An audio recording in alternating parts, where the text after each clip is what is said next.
একটা বাদশাহ, বুঝলেন, একটা বাদশাহ তার দরবেশকে ডেকেছে।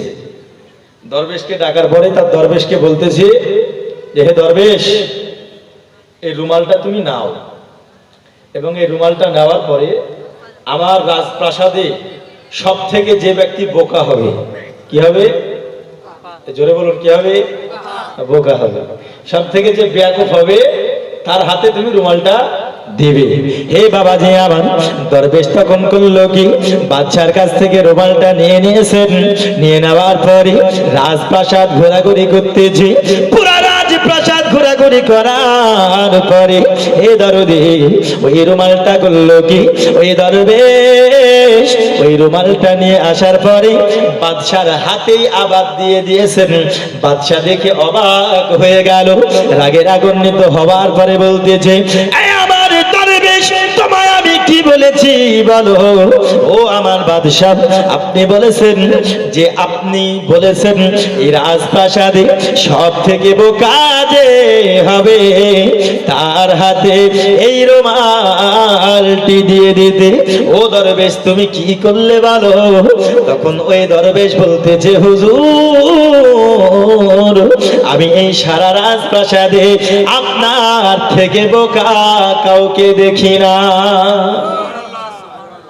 আপনার থেকে বোকা আমি কাউকে দেখতে তো পেলাম না, তাই আপনার হাতে রুমালটা দিয়ে দিলাম। বুঝতে পারলেন? বাদশা রাখবে না? রাখবে কি রাখবে না? রাগে ফায়ার, এবং বলছে কি যে, তুমি ওয়াজাহাত পেশ করো, কারণ বলো, না হলে তোমার গর্দানটা আমি কেটে দেব। আর বাদশার কাছে পাওয়ার আছে, যদি তার কেউ গোস্তাখি করে, বেয়াদবি করে, গর্দানটা কেটে দেবে। কথা বুঝতে পারলেন? তো এখন কারণটা কি? কারণ বাদশা জানতে চাই।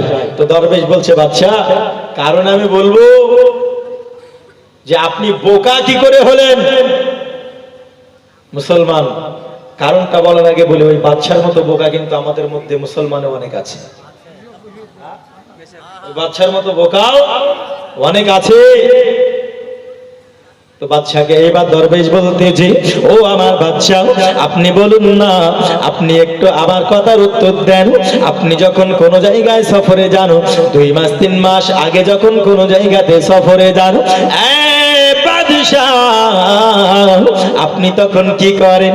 তখন দরবেশকে বাদশা বলতেছে, আমার দরবেশ, আমি যখন কোন জায়গায় সফরে যাই, আমি 1 মাস 2 মাসের জন্য যদি সফরে যাই, আমার রাস্তা যদি 3 মাসের হয়, আমি 1 মাস আগে থেকে আমার যত পোশাক লাগবে আমি গুছিয়ে নিই, আমার যত খাদ্য লাগবে আমি গুছিয়ে নিই, আমার যত টাকা পয়সা লাগবে আমি গুছিয়ে নিই। দরদি এইবার দরবেশ বলতেছে, বাদশাহ আপনি 3 মাস সফরের জন্য 1 মাস আগে থেকে প্রস্তুতি নেন, কিন্তু আপনি আমায় একটু বলুন না যে এই সফর, শেষ সফর আপনার যখন 4 জনের কাঁধে করে হবে, জোরে বলুন সুবহানাল্লাহ, শেষ সফর হবে না? কজনের কাঁধে হবে? জোরে বলুন। ওগো 4 জনাতে যুক্তি করে, গজল যখন বলবো একটু ইকোটা রাখবেন। ওগো 4 জনাতে যুক্তি করে, ওগো তুলে নেবে কাঁধে করে। ওগো 4 জনাতে যুক্তি করে, ওগো তুলে নেবে কাঁধে করে। ফেলিয়ে দেবে অন্ধ ঘরে, ওগো আপন আপন যাবে দেশে, ওগো কে যাবে গো তোমার সাথে?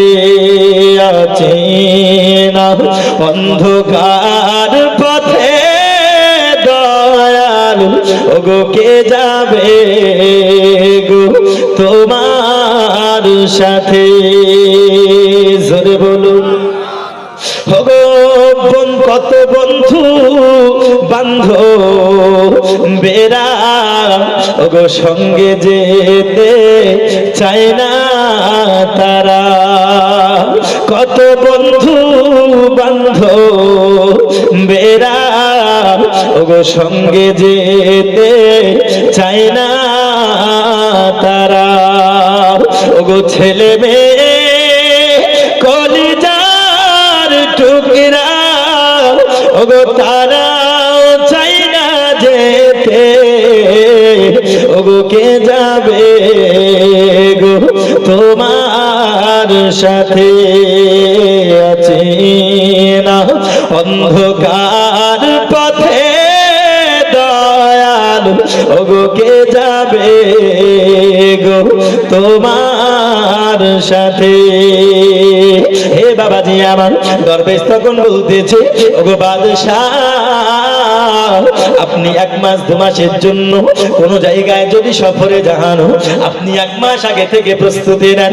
ওগো আমার বাদশাহ, যেই বাদশাহ 1 মাস আগে থেকে দুনিয়া সফরের প্রস্তুতি নেয়, আর যেই সফর শেষ সফর হবে, যেখানে 1 মাস 2 মাস নয়, যেখানে চিরস্থায়ী থাকতে হবে, ওই সফরের জন্য ওগো বাদশাহ আপনি কি প্রস্তুতি নিয়েছেন? তখন বাদশাহ বলতেছে, আমার দরবেশ, আমি আমার জিন্দেগিটা দেখেছি, আমার বয়স হয়তো 50, হয়তো হবে 60, আমি আমার জিন্দেগিতে না কোনো নামাজ পড়েছি, না কোনো রোজা করেছি, না কোনো হজ যাকাত করেছি, না কোনো দান সাদকা করেছি, না কোনো আপনার বাবা মা সেবা করেছি।